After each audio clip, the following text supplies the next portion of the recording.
Hello everyone and welcome to another gameplay analysis video for groups E and F of Jojo's All-Star Battle. Because we've got some time in between the next set of matches coming out, if anyone had any matches from any of the previous groups they really wanted to have looked at, I'd be happy to now. Yeah, there's like 2 weeks in between when we'll see Group G, which I'm really looking forward to. I have no doubt that Kakyoin is going to win the last spot, because he's by far the most popular character that got knocked out. But if someone else did, I would be pleasantly surprised. But today, we're looking at Jo2suke versus Narancia and Kakyoin versus Diavolo.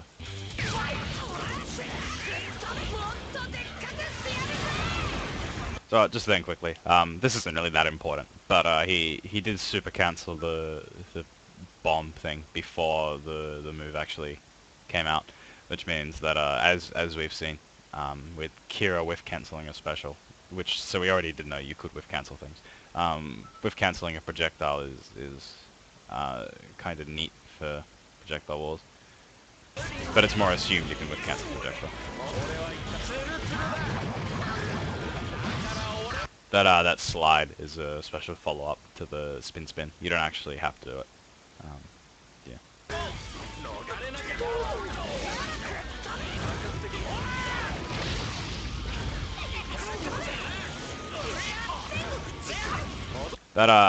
That stylish move there. I'd kind of wondered how stylish moves would go if you were to stylish move into the wall, and so yeah, you basically just don't go anywhere. But so yeah, it does look like stylish moves are at least somewhat invincible, or you just lose every time you stylish move to the wall.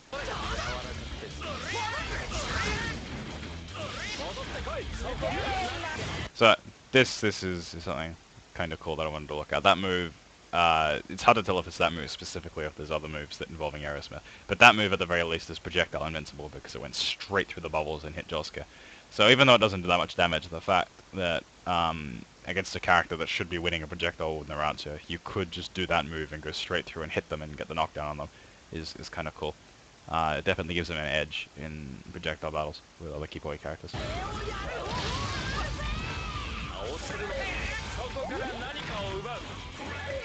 That feature of the bubbles I really like, actually. He does it against Hermes as well.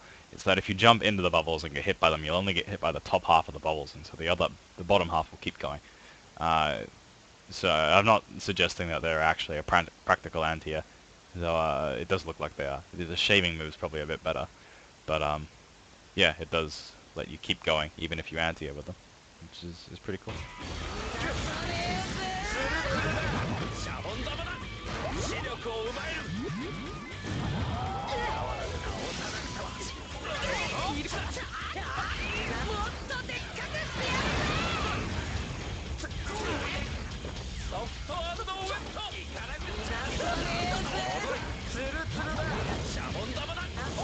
There's another example of whiff cancelling and put into a super, which is this one certainly worked out pretty well for Jo2suke.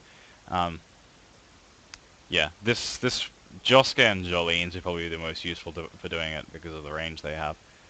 So it'd be pretty hard to punish any of their stuff. It's kind of like with Spencer in Marvel vs. Capcom 3, something that I've had to deal with a lot is whiff cancelling in a bionic arm. So any character that has that kind of range or invincibility on a super they could do makes it a lot harder to punish what should be incredibly unsafe.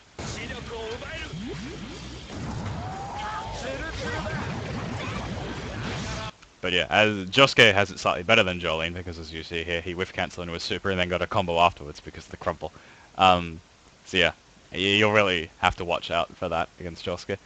He doesn't have any moves that you really need to be whiffing, I guess, except for the bubbles or maybe the shaving. So it's not as big of a deal. Like whiffing the spin, you probably wouldn't have wanted to do the spin randomly anyway. But with the bubbles and the shaving, you probably did.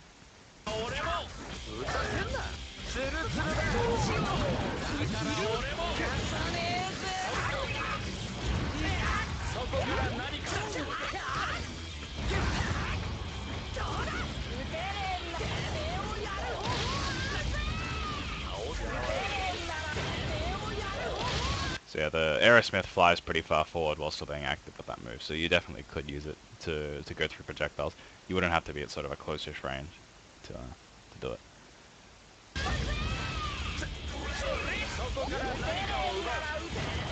The only problem with with using that to win projectile wars is that it has to be in standoff, whereas Narancha probably has more useful projectiles in stand mode, since he's got all those normal projectiles.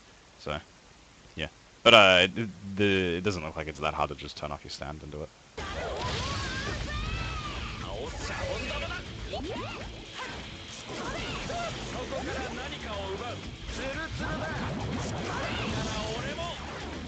These two projectiles he just did there at the end, kind of cool because they let Aerosmith move around so much to do the projectiles. So Narancha also has some interesting angles he can shoot projectiles at, kind of like Hollow and Mista. Obviously he can't cover the projectiles once he's fired them, but shooting from behind your opponent is pretty cool.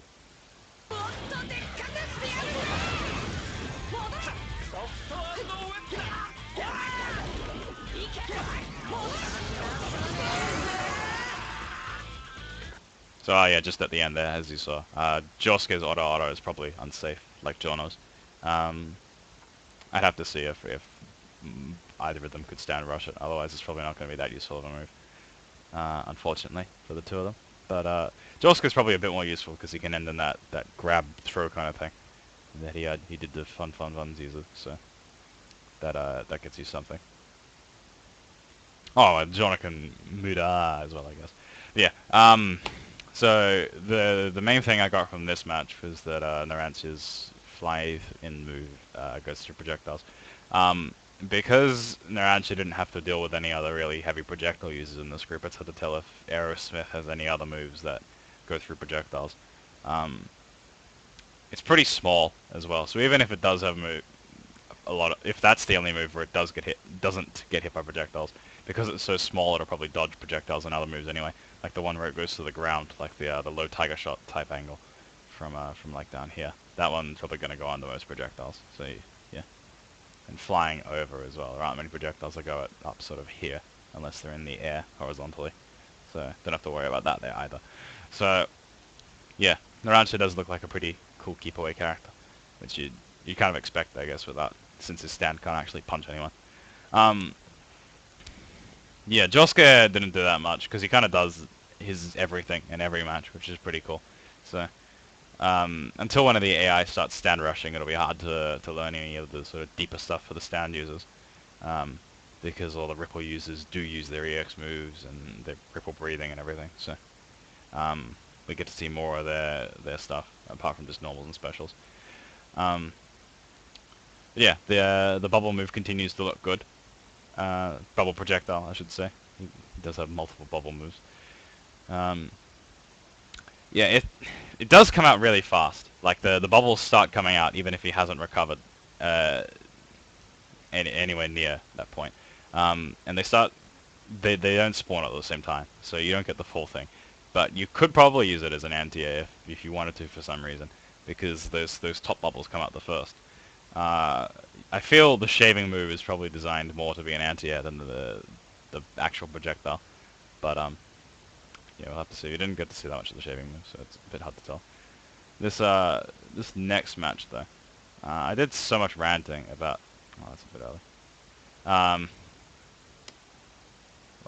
want to get it just right. Just wasting so much time. There we go. That'll do. This match, I did so much ranting about the burst that we didn't get to see what annoys me the most about Diavolo.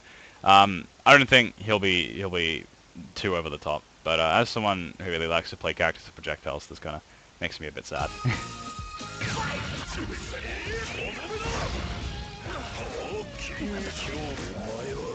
That was the air grab Diavolo has, which looks pretty cool. Air grabs are normally pretty good enders for combos because they tend to leave your opponent in a hard knockdown right in front of you and do a nice bit of damage. So something neat to have.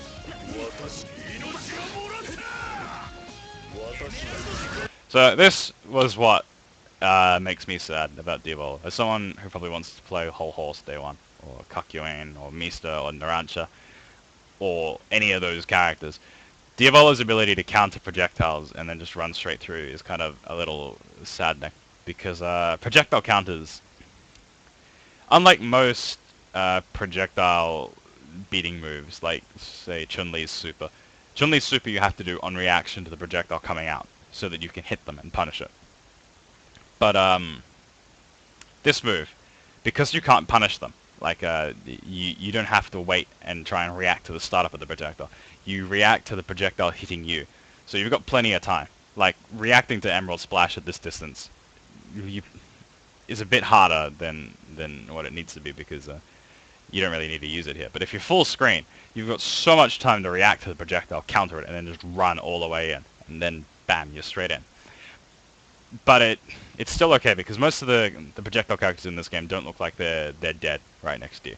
Like Diavolo doesn't look like such a rushdown monster that if he gets next to Kakyoin, that's it for Kakyoin.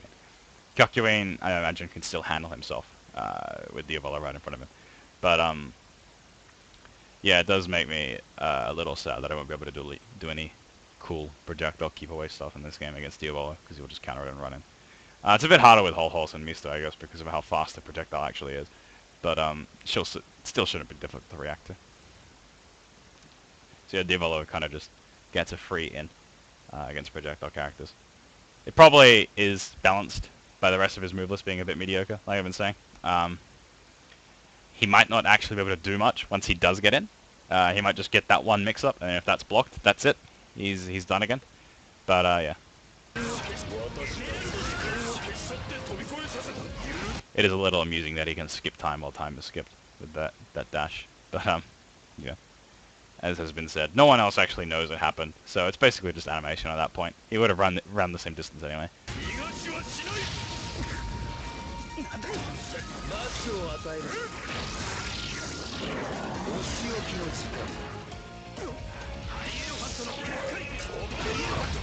This is a little amusing because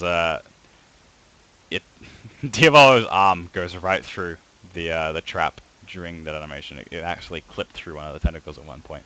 So it seems like his arm on the backswing doesn't count as part of his hitbox for that animation, or you have to manually activate Kakyoin's traps.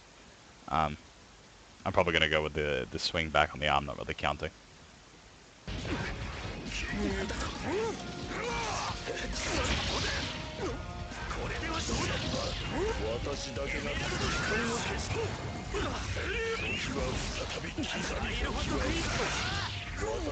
You could probably yoga sniper with that move. For people who aren't aware of what that is, it's like you know, Dalsim's got those stretchy limbs. So you can, if you're like a fair distance apart, you can jump back and immediately do his jumping heavy punch, which is like a full screen stretchy limbs kind of thing, to get an overhead. So yeah, Kakyoin can probably do with that 100% green jumping normally just used.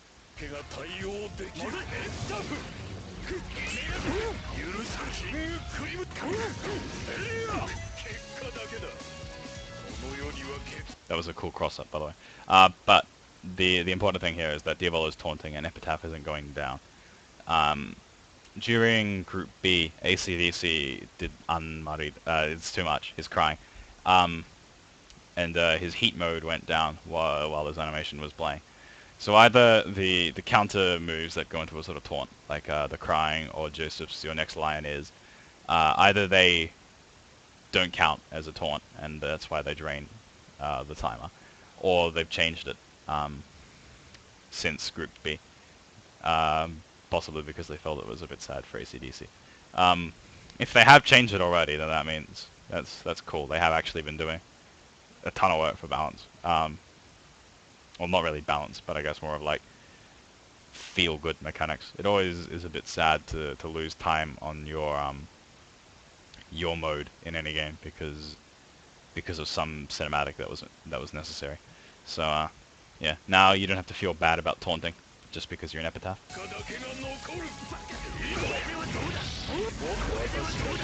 I don't know what this move's hitbox looks like. It's a bit worse than the tentacles actually implies. But yeah, it does have neat footsies implications, I guess, if they ride at this perfect distance.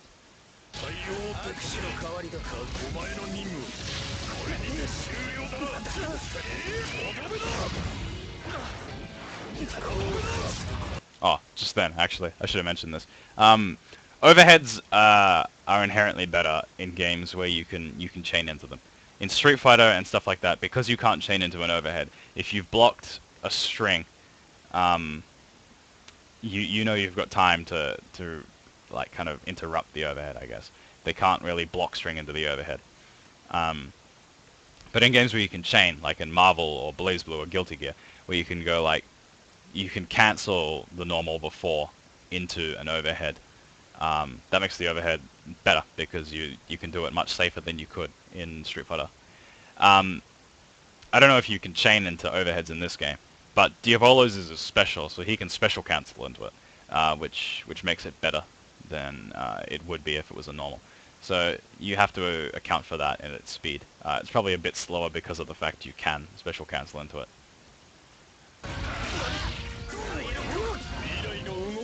That's the ending cinematic for Epitaph, in case anyone was wondering.